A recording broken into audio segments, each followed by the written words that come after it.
Hello everyone, it's time for a new video, and today is going to be another episode of my Newbie's Guide series. I'm going to be talking about poetry, so I think it's going to be something in between a guide and just talking about my all-time favorite poetry books, because I have a lot of favorites, but then I have ones that I don't really love, but ones that you might want to know about if you're interested in getting into poetry. So I think I'm gonna take it by authors. So let's just get right into it. The first author that I have here is Nikita Gill, who is my number one favorite. Like, I love her so much, and I wanted to go with this first, not only because of that, but because I also feel like her books are the best place to start, and I think that they could really show you how wonderful poetry can be. She is an Indian British author, and she has written a few poetry collections, which one of them is Wild Embers. I'm going to talk about that a little bit more in a second. And then she has also written two books, which is this one and then Fierce Fairy Tales, which is kind of like a mixture of short stories and poetry. So I'm going to talk about the actual only poetry first.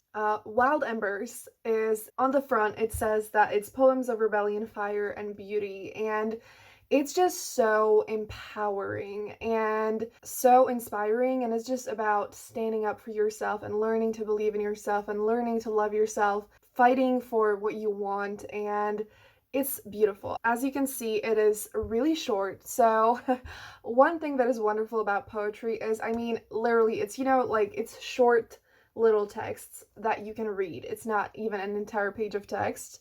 And along with that, most poetry collections are really short as well. So it's perfect if you're just looking for something short that could be powerful as well. In general, not only this, if you just need like a boost of just joy or confidence or just something that you could relate to that could make you feel better, poetry is such a wonderful place to do that. The thing that I love about Nikita Gill, one of the reasons why she's my absolute favorite, is that her writing is so lyrical and poetic and beautiful. The poems just sound stunning, but they have a deep meaning as well. It also, I feel like, doesn't write about anything super specific. So, like, a lot of the poetry books that I'm going to talk about have quite specific themes, but Nikita Gill is just writes about things that I feel like most of us will relate to. Another one that I unfortunately don't have physically is Your Soul is a River. I need this book physically so bad because this one is probably my absolute favorite collection of poetry ever. So again, it's by Nikita Gill. So what I just said still counts, but along with that, this book actually has themes of just the universe and fire and the elements and everything. And I love that so much. And this book, it just, every poem felt like it was speaking directly to me. I just had the feeling that I wanted to highlight every single line and I wanted to remember it forever, and it was such an incredible and special experience. So then I have Great Goddesses. So like I said, this is kind of a collection of short stories and poems. So there are some poems and then there are some short stories that are really short, but it's not poetry exactly. And this one is Life Lessons from Myths and Monsters. So it writes a lot about specific goddesses and the struggles that they go through, and that the messages that we can kind of take from them and their stories. I really like it. It's just not my absolute favorite because I don't love the short story type things. So it's not fully for me, but it's definitely something worth checking out if you like the theme. Then another one that is the same type of a thing is Fierce Fairy Tales. The only difference there is that it's about fairy tales, and so, all the fairy tales that we know. The next person that I want to talk about is Atticus. So I don't know how to hold these books up, so I think I'm just gonna take one of them. So Atticus has a very popular Instagram, I'm pretty sure, and that's where his poetry kind of started. I know that he shares a ton of stuff on Instagram. I don't really follow it that much, but like, If you just want to check out some poetry, online easily and you don't want to buy a book, that's maybe a place that you might be interested in having a look at. Atticus isn't my favorite, but I do have all of his books, so, most of the poems are really short. So the writing isn't super lyrical, it's not super descriptive or anything. It is extremely short. Like, probably like a lot of them are just like this, which isn't like my favorite thing, but I feel like a lot of the time the meaning is really, really strong, and so it can still touch you and you can still really enjoy it even though it's super short, and it packs more of a punch. And the thing that I absolutely love is that Atticus has photos in all of his books, and that makes me so happy. I adore photography, I adore poetry, and if I can have both in one, sign me up. So I think the order is Love Her Wild, The Dark Between Stars, and The Truth About Magic. You absolutely don't have to read them in order, but just so you know, if you're curious. So the next author that I want to share with you is Linnea H. So the first one is Cosmic Phases, and the second one is Radiant Souls. So Linnea's writing, I feel like the reasons why I love it and why I would absolutely recommend it is very similar to Nikita Gill. Again, I feel like the writing is super lyrical and it's just so beautifully written, and the poems have such a strong and powerful meaning. So Cosmic Phases actually also explores the themes of the universe and planets and everything, and it explores that along with loss and depression and healing and love, and I just absolutely adored it. And the cover is so pretty, and I just absolutely recommend Linnea. They're a self-published author, and more people need to know about her books, and just like, please check Linnea out. And Radiant Souls, this one explores healing and love as well, and also identity and self-worth. I actually reviewed this on Goodreads a little bit, so I said that it's an absolutely stunning collection of poetry and there wasn't a single poem I didn't like. Yeah, and I said that it touched and hugged my heart, and that some of the poems gave me shivers, and I just had such a great time reading this. And I absolutely love Linnea, and I will definitely read all of her future poetry books, and you all need to get on it. And the next author that is also a self-published author whom I also know on Twitter and love, that is Elfie. So she has 2 chapbooks, and the first one is Will You Still Love Me If I Love Her? And the second one is How Will I Sound When My Voice Returns? So these are a little bit different from the other collections of poetry that I'm talking about, but just in the way that they are really short. So chapbook is just that they are under 50 pages. I'm not sure what the definition is exactly.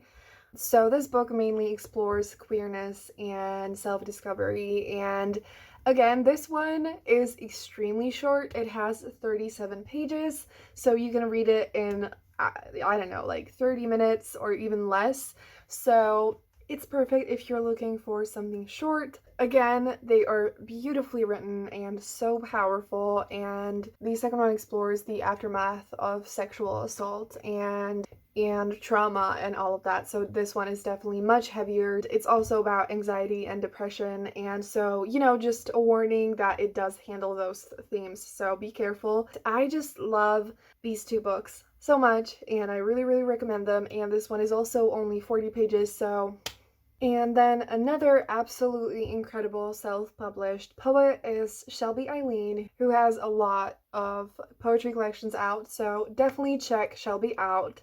There is so much goodness that you can read, and I'm going to mention 2 of them just so this video isn't super long. So the first one that I want to mention is Goddess of the Hunt. So this book explores Greek mythology a little bit, in particular Artemis, and it explores mainly the themes of asexuality and aromanticism. And so again, another perfect book to read during Pride Month. And this one, I'm personally not asexual or aromantic, but I still loved reading this book so much because Shelby's writing is wonderful, and that's the thing with like the poetry that is super simply written, that when I just can't really relate to the meaning of the poem, I just don't really enjoy it. But when it's beautifully written, I can just enjoy, a wonderful, pleasant reading experience. And so this book is beautiful and I really, really recommend it. And then my absolute favorite by Shelby is Soft in the Middle. Super gorgeous cover, and this book explores love and heartbreak and body image, and I think it has some sapphic themes in it as well.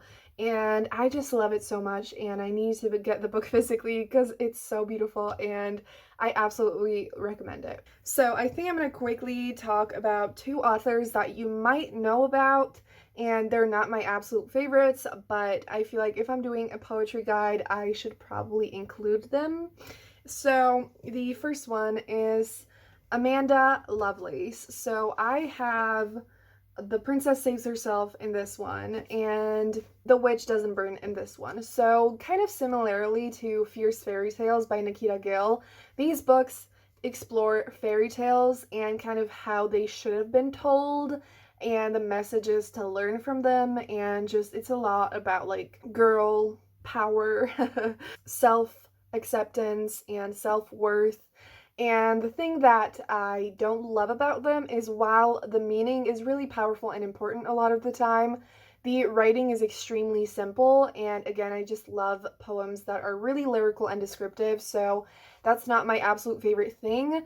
But if you want something super simple and really short and powerful and inspiring, you might still like them. If you didn't love these books, then the other ones that I recommended so far, you might definitely like those. So definitely give those a chance. Similarly to that is Rupi Kaur, who you probably know. If you have heard of any poetry, it's probably Rupi Kaur. So yes, that is Milk and Honey and The Sun and Her Flowers. So these poems, again, are quite simply written, and the thing that I do love about them is the covers are gorgeous, and Rupi has really beautiful drawings in them. So again, similarly to the photography, I do love things like that in poetry books.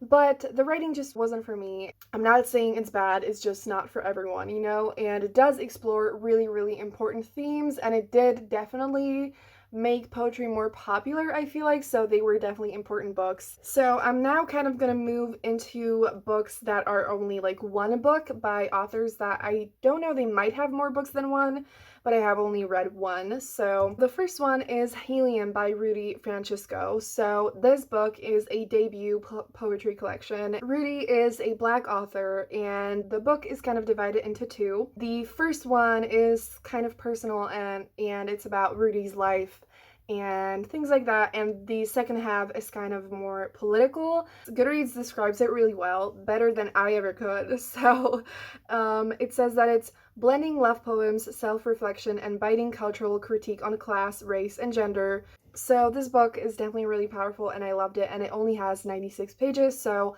definitely pick it up. Also, the cover is so cute. The next book is Let Me Tell You This by Nadine Aisha Jasad. So I read this book last month, so I actually recently talked about that in wrap up. This book is by a Muslim author, and it kind of explores racism and womanhood. It's another really, really powerful book. This one I feel like isn't really a lot about like super personal experiences. It's definitely more about people as a whole. The next book is Shards by Fariha Khayyam, who is a self-published author, and I think this book is available on Kindle Unlimited, if that is something you have. And it's only 60 pages, and it's actually by another Muslim author, and it deals with abuse and racism and suicide and grief. So again, make sure that you can handle those topics if you do pick it up. It is definitely really important and really, really, really powerful and touching. And it's also about gaining courage to stand up for yourself. And I just really, really loved it. And it's another super short one that you can fly through. Another book is Soft Magic by Upile Chizala. So this book is a lot about spirituality and blackness and gender, and I feel like the book was definitely written a lot for Black girls. So me as a white girl, I still loved this book, and the way it was written, it was just so magical and touching. I think it will be especially really touching and inspiring and beautiful and powerful for Black girls. Also, last thing, small self promo. I actually have a collection of poetry myself, so it's called The Beauty in Breathing. It's a lot about loneliness and healing and trying to find beauty in life and trying to find joy and happiness in this world. And I love the cover so much. I know that it's my book, but I mean, I didn't design this. So yes, if you are interested, I always have a link to get this book down below. That's gonna be it for this video. I definitely have more poetry books that I could talk about, so give this video a thumbs up if you enjoyed it and if you want me to do more poetry recommendations. And there's also a shit ton of poetry books on Kindle Unlimited, so if that's a service that you have, definitely check that out and tell me if you want me to make like specifically Kindle Unlimited recommendations, because I am up for that. And definitely check some of these books out. All of them are wonderful. I love them. So yeah, I hope you have a great day, and I'm gonna see you soon in another video. Bye!